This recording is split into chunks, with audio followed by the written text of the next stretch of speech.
What is up, guys? We have 2 knee braces today. I'm going to tell you which is better and which is worth the money. So these are the Alpinestars Bionic 10 braces. These are the Liat dual access pads. So let me throw some socks on. If you're looking to get some moto socks like this, these are Ethica. They're tall, comfortable. All right, so now that I've got my socks on ready, why? What is the point of wearing knee pads or knee braces? Why would you get them? Well, people that have had knee injuries before, like ACL, MCL, meniscus, stuff like that, they want a little protection. They want to make sure that nothing's going to happen again. You don't want to have that injury. So the Alpinestars braces go for about $900. I think I might have paid a little bit more for these, plus shipping and all that stuff, but basically throw them right on. They got the numbers here, 1, 2, 3, 4. Which one's supposed to go on first?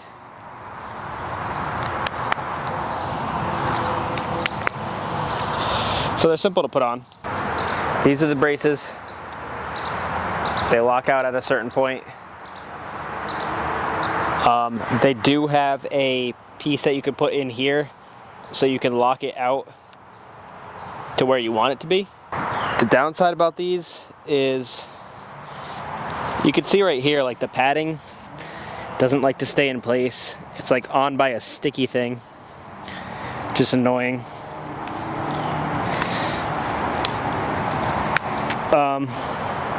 They're bulky though. Like when I put these on and I put my pants on, they're so bulky to wear. They even make my pants a little bit tighter, which I don't like. I don't know if you can see it, but when I'm sitting down, there's like a big gap right in here. They don't sit perfectly. Even trying to tighten them, they just don't really fit that well. They are comfortable to put on and wear, but the thing I noticed when I was riding is that somewhere right in here, I think it's these buckles, they just like to pinch. Like when you're moving your leg around, they just get out of place and they just pinch my legs to the point where I was like bleeding. So I don't like that. Another thing I don't like about these is that they already broke. This part in here is pretty thin. As you can see, I'm moving it around. I don't know, I think it might be that brace, but it broke.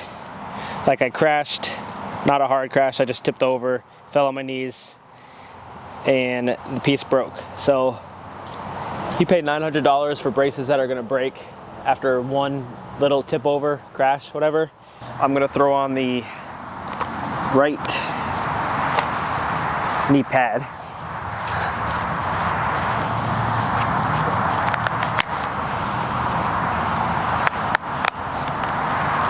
They both have the same simple locking mechanism. It's just a buckle. So that was a lot faster than putting this on, and there's no sticky like things to hold the padding on the back together. So you could probably see the difference in the size and the width of these. These are a lot slimmer. They even are slimmer down here and up here versus all this big bulky plastic that's unnecessary. So they both have about the same amount of flex.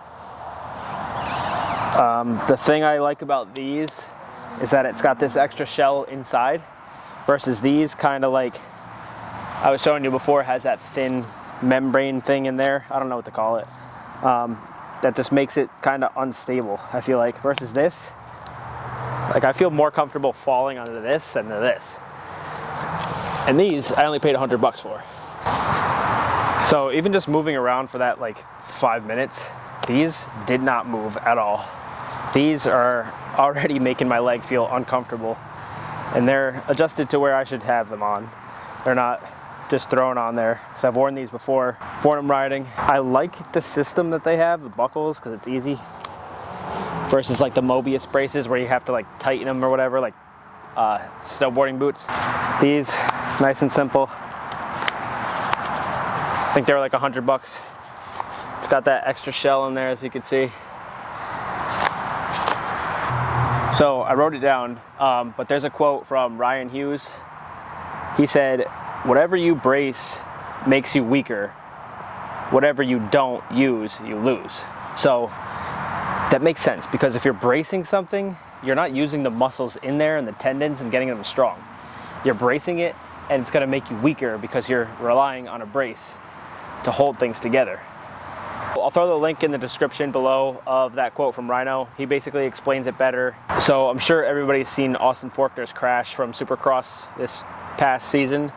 Everybody was saying, like, if there's pads on the ground, if there's mats to protect his fall, that he would have been better off. But Austin actually goes over it and says, no, if there was pads on the ground, he would have gotten bound up when he crashed and would have, like, crunched his body, I guess, and instead of sliding across, he would have crunched up and got bound up and possibly gotten worse injuries, versus being, it sounds bad, but sliding on the concrete saved him.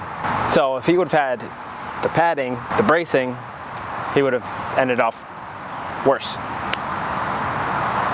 Anyway, back to what I was saying. If you have existing injuries like torn ACL, meniscus, stuff like that, you're going to want to wear knee pads. I mean, I tore my ACL 5 years ago. I wear the pads just because I just want to have that little extra security. But obviously I know that neither of these can prevent an injury. The braces aren't going to brace your leg enough to prevent that ACL from tearing, twisting, catching. You can never prevent that. Same with the pads. It's not going to prevent that. Maybe it'll help. I mean, you don't really know what the answer is. I wear these though. They're thinner. They're just basically like soccer pads. The only reason I wear them is because if I'm racing J-Day, as you guys know. Well, I race J-Day once in a while, I guess.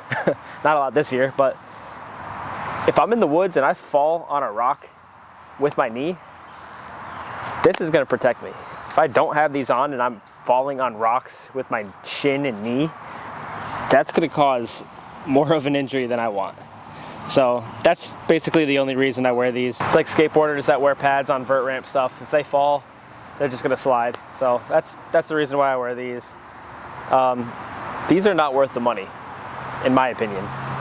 It's not worth it to pay $900 for braces that broke after one crash. Like, that should not happen.